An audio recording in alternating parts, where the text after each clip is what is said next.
திருவாரூர் மாவட்டம் மன்னார்குடி அருகே மீண்டும் காதலிக்க மறுத்ததால் கல்லூரி மாணவியை வீடு புகுந்து இளைஞர் கத்தியால் குத்திய சம்பவம் பரபரப்பை ஏற்படுத்தியுள்ளது. கோட்டூரைச் சேர்ந்த தனியார் கல்லூரி மாணவி வசந்த பிரியா தனது சொந்த அத்தை மகன் மகாதேவனை 4 ஆண்டுகளாக காதலித்துள்ளார். இருவரது காதலுக்கும் பெற்றோர்கள் எதிர்ப்பு தெரிவிக்காத நிலையில் மகாதேவனின் நடத்தை பிடிக்காமல் வசந்த பிரியா காதலை 2 ஆண்டுகளுக்கு முன்பு துண்டித்ததாக கூறப்படுகிறது. இருப்பினும் தன்னை காதலிக்க கோரி வசந்த பிரியாவை மகாதேவன் தொடர்ந்து வலியுறுத்தி வந்ததாக சொல்லப்படுகிறது. இந்நிலையில் வசந்த பிரியா மட்டும் வீட்டில் தனியாக இருப்பதை அறிந்து கொண்ட மகாதேவன் வீடு தேடி சென்று மீண்டும் காதலிக்கவும் கல்யாணத்திற்கு சம்மதிக்கவும் வற்புறுத்தியதாக சொல்லப்படுகிறது. வசந்த பிரியா இசைந்து கொடுக்க மறுப்பு தெரிவிக்கவே இருவருக்கும் இடையே வாக்குவாதம் ஏற்பட்டதாக சொல்லப்படுகிறது. வாக்குவாதம் முற்றிய நிலையில் மறைத்து வைத்திருந்த கத்தியால் வசந்த பிரியாவின் கழுத்து மற்றும் கையில் குத்திவிட்டு மகாதேவன் தப்பியதாக சொல்லப்படுகிறது.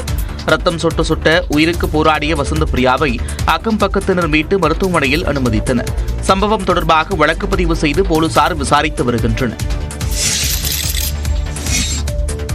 வேலூரில் தேசிய நெடுஞ்சாலையில் பற்றி எறிந்த லாரியால் பரபரப்பு ஏற்பட்டது. மேட்டூர் சூப்பர் சர்வீஸ் என்ற பார்சல் சர்வீஸ் நிறுவனத்திற்கு சொந்தமான லாரி திருநெல்வேலியில் இருந்து வேலூருக்கு பார்சல்களை ஏற்றி வந்துள்ளது. பெங்களூரு சென்னை தேசிய நெடுஞ்சாலையில் வேலூர் அருகே கருகம்பத்தூர் என்ற இடத்தில் வந்தபோது லாரியின் எஞ்சினில் திடீரென தீப்பற்றியுள்ளது. இதையடுத்து சுதாரித்துக் கொண்ட லாரி ஓட்டுநர் உடனடியாக லாரியை ஓரமாக நிறுத்திவிட்டு தீயணைப்பு நிலையத்திற்கு தகவல் தெரிவித்தார். விரைந்து வந்த வேலூர் தீயணைப்பு நிலைய வீரர்கள் தீயை அணைத்தனர். இந்த விபத்தால் பெங்களூரு சென்னை தேசிய நெடுஞ்சாலையில் சிறிது நேரம் போக்குவரத்து பாதிக்கப்பட்டது.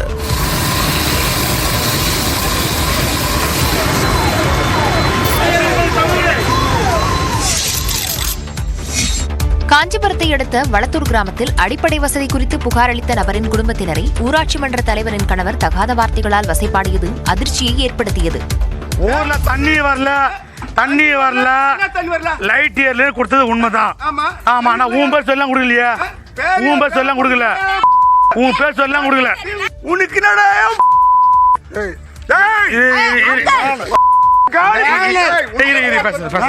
வளத்தூர் ஊராட்சி மன்ற தலைவராக இருப்பவர் கீதா. ஊராட்சி மன்ற நிர்வாகத்தில் இவரின் கணவரான திமுக பிரமுகர் மகேந்திரன் மற்றும் மகன் சதீஷ்குமாரின் தலையீடு அதிகமாக இருப்பதால் கிராம வளர்ச்சி திட்டங்கள் முடங்கி கிடப்பதாக பசுபதி என்பவர் முதலமைச்சர் தனிப்பிரிவுக்கும் மாவட்ட ஆட்சியருக்கும் தபால் மூலமாக புகார் அனுப்பியுள்ளார். இதனை அறிந்த கீதாவின் குடும்பத்தினர் பசுபதியின் வீட்டருகே வந்து அவரது குடும்பத்தினரை அவமானப்படுத்தும் விதமாக பேசி கொலை மிரட்டல் விடுத்ததாக கூறப்படுகிறது.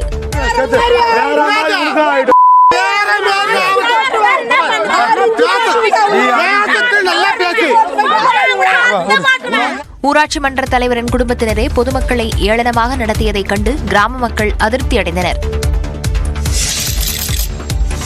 நாகப்பட்டினத்தில் அடுத்த வீட்டின் சுவர் மீது ஏறியவர்களை தட்டி கேட்ட நபர் கொடூரமாக தாக்கப்பட்ட சம்பவம் பரபரப்பை ஏற்படுத்தியது.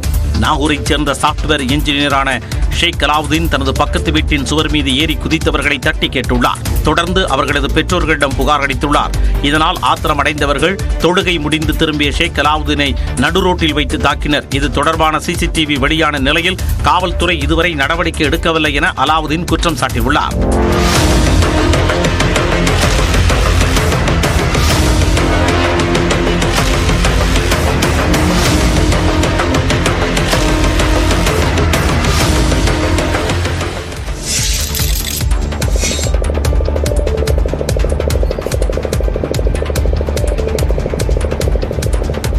நீங்கள் பார்ப்பது என்னவோ குளமோ ஏரியோ அல்ல, வேதாரண்யத்தில் கடல்தான் சேரும் சகதியுமாக இப்படி காட்சியளிக்கிறது. வங்கக்கடலில் காற்றழுத்த தாழ்வு பகுதி உருவாகியிருப்பதால் புதன்கிழமை முதல் கனமழை பெய்யக்கூடும் என்றும் கடல் சீற்றத்துடன் காணப்படும் என்றும் வானிலை ஆய்வு மையம் அறிவித்திருந்தது. இந்நிலையில் நாகை மாவட்டம் வேதாரண்யம் சன்னதி பகுதியில் திடீரென்று கடல் உள்வாங்கியது. 300 அடி வரை கடல் நீர் உள்வாங்கியதால் அந்த பகுதி சேரும் சகதியுமாக காட்சியளிக்கிறது. கடல் உள்வாங்கியதால் புயல் உள்ளிட்ட இயற்கை சீற்றங்கள் ஏற்படுமோ என்று மீனவர்கள் அச்சமடைந்துள்ளனர்.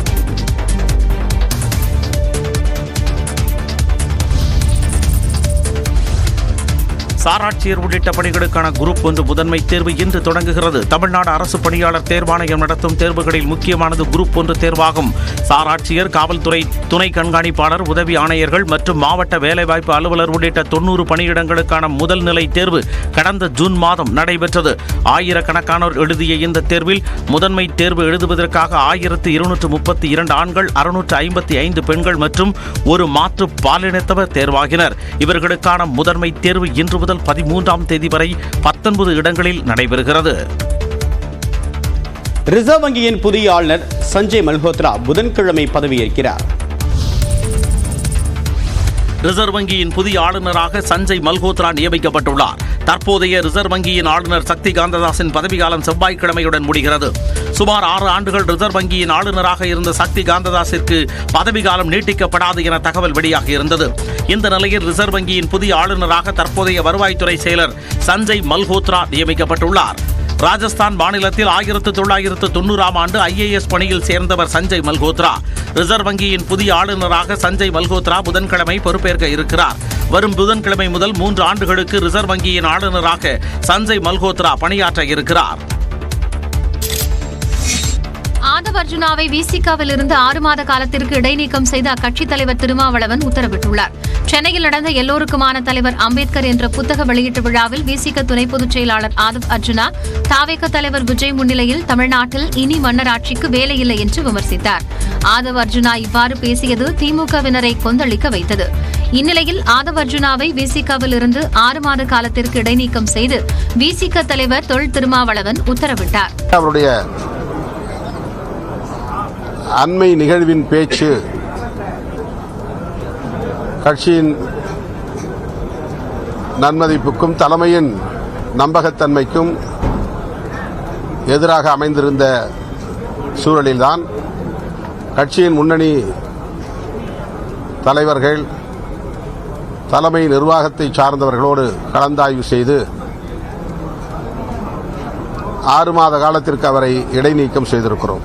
திமுக கூட்டணிக்குள் இடையூறு ஏற்படுத்தும் வகையில் ஆதவ் அர்ஜுனா பேசி வந்ததாகவும் திருமாவளவன் குறிப்பிட்டார். தன்னை சஸ்பெண்ட் செய்து திருமாவளவன் எடுத்த நடவடிக்கையை காலத்தின் கரங்களில் ஒப்படைப்பதாக ஆதவ் அர்ஜுனா கூறியுள்ளார். விசிகாவில் இருந்து சஸ்பெண்ட் செய்யப்பட்டது குறித்து ஆதவ் அர்ஜுனா தனது சமூக ஊடக பக்கங்களில் முதல் முறையாக விளக்கமளித்துள்ளார். அதில் தன் கட்சியில் என்ன பணி செய்தேன் என்பதை அடிமட்ட தொண்டர்கள் நன்கு அறிந்திருப்பார்கள் என்ற நம்பிக்கை தனக்கு உள்ளது எனவும் அந்த தொண்டர்களின் குரலாக எப்பொழுதும் இருப்பேன் எனவும் குறிப்பிட்டுள்ளார். விசிக துணை பொதுச் செயலாளர் என்கின்ற பொறுப்பு கடிதம் கிடைக்கப்பெற்ற போது என்ன மனநிலையில் இருந்தேனோ அதே மனநிலையில்தான் இடைநீக்கம் செய்யப்பட்ட போதும் இருப்பதாக ஆதவ் அர்ஜுனா கூறியுள்ளார். ஒடுக்கப்பட்ட மக்களுக்கு அதிகாரம் கிடைத்துவிடக் கூடாது என நினைக்கும் மனநிலைதான் மன்னர் பரம்பரைக்கான மனநிலை என்று சுட்டிக்காட்டியுள்ள ஆதவ் அர்ஜுனா, கருத்தியல் வழியாக தோன்றும் தலைவர்களை மக்களுக்கான ஆட்சியாளர்களாக வழங்க முடியுமே தவிர பிறப்பால் அல்ல என்றும் பதிவிட்டுள்ளார். கருத்தியலை பேசிக்கொண்டு ஊழலை உருவாக்கும் போலி கருத்தியல்வாதிகளை மக்கள் மத்தியில் அடையாளப்படுத்தி காட்டுவோம் எனவும் கட்சி தலைமையின் இந்த நடவடிக்கையை காலத்தின் கரங்களில் ஒப்படைப்பதாகவும் கூறியுள்ளார். இறுதியாக 1000 கைகள் மறைத்தாலும் ஆதவன் மறைவதில்லை எனவும் ஆதவ் அர்ஜுனா குறிப்பிட்டுள்ளார்.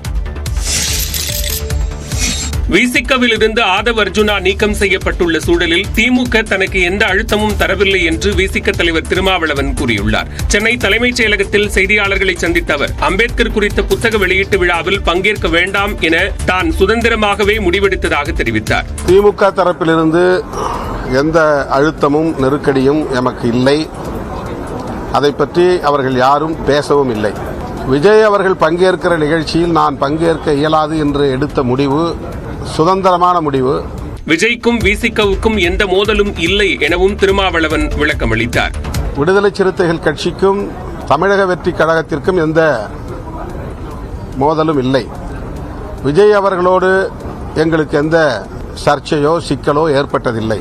அம்பேத்கர் குறித்த புத்தக வெளியீட்டு விழாவில் அரசியல் பேச வேண்டாம் என்று ஆதவ் அர்ஜுனாவிடம் அறிவுறுத்தியதாகவும் திருமாவளவன் குறிப்பிட்டார். வெள்ள நிவாரண நிதியை வழங்கவே முதலமைச்சரை சந்தித்ததாக விசிக தலைவர் திருமாவளவன் தெரிவித்துள்ளார். நியூஸ் 18 தமிழ்நாடு தொலைக்காட்சிக்கு பேட்டியளித்த அவர் ஆதவ் அர்ஜுனா அண்மை காலமாக நிகழ்ச்சிகளில் பங்கேற்கும் போதும் சமூக வலைதளங்களில் விசிகவின் நலன்களுக்கு எதிரான கருத்துக்களை கூறி வந்ததாக தெரிவித்தார். தொடர்ந்து அவர் அண்மை காலமாக சில நிகழ்வுகளில் பங்கேற்கிற போது சொன்ன கருத்துக்கள், சமூக ஊடகங்களில் அவர் பதிவு செய்த கருத்துக்கள் கட்சியின் நலன்களுக்கு எதிராக இருப்பதாக கட்சியின் தலைமை நிர்வாக குழு உணர்ந்தது, நம்பியது. அந்த அடிப்படையில் இந்த நடவடிக்கையை மேற்கொண்டது. முதலமைச்சர் உடனான சந்திப்பு ஏன் என்பது குறித்தும் திருமாவளவன் விளக்கமளித்தார். அது இந்த வெள்ள நிவாரணத்துக்காக 10 லட்சம் நன்கொடை கொடுத்திருக்கோம். கட்சி நிர்வாகிகளுடன் கலந்து ஆலோசித்தே ஆதவ் அர்ஜுனாவை நீக்க முடிவு செய்திருப்பதாகவும் திருமாவளவன் தெரிவித்தார். கூடைப்பந்து வீரராக தனது வாழ்க்கையை தொடங்கி இன்று தமிழ்நாட்டு அரசியல் களத்தில் கவனம் பெறும் அளவுக்கு உயர்ந்துள்ளார் ஆதவ் அர்ஜுனா. திருச்சியை பூர்வீகமாக கொண்ட இவர் தனது இளம் வயதில் அரசியல் மீதான ஈடுபாடு காரணமாக MCC கல்லூரியில் அரசியல் அறிவியல் பாடப்பிரிவில் பட்டம் பெற்றார். பள்ளி கல்லூரி காலங்களிலேயே கூடைப்பந்து விளையாட்டில் கவனம் செலுத்திய ஆதவ் மாவட்ட மாநில அளவில் ஏராளமான போட்டிகளில் பங்கேற்று பிறகு இந்திய கூடைப்பந்து அணிக்காக விளையாடியுள்ளார். பிறகு தமிழ்நாடு கூடைப்பந்து சங்கத்தின் தலைவர், தமிழ்நாடு ஒலிம்பிக் சங்கத்தின் பொதுச் செயலாளர் என பல்வேறு முக்கிய பொறுப்புகளை வகித்த ஆதவ் அர்ஜுனா இந்திய கூடைப்பந்து சம்மேளனத்தின் தலைவராகவும் பொறுப்பு வகித்து வருகிறார். லாட்டரி அதிபர் மார்டினின் மருமகனான இவர் 2019 மற்றும் 2021 ஆண்டு தேர்தல்களில் பிரபல வியூக வகுப்பாளரான பிரசாந்த் கிஷோருடன் இணைந்து திமுகவுக்காக தேர்தல் பணியாற்றினார். சில கருத்து வேறுபாடுகள் காரணமாக அங்கிருந்து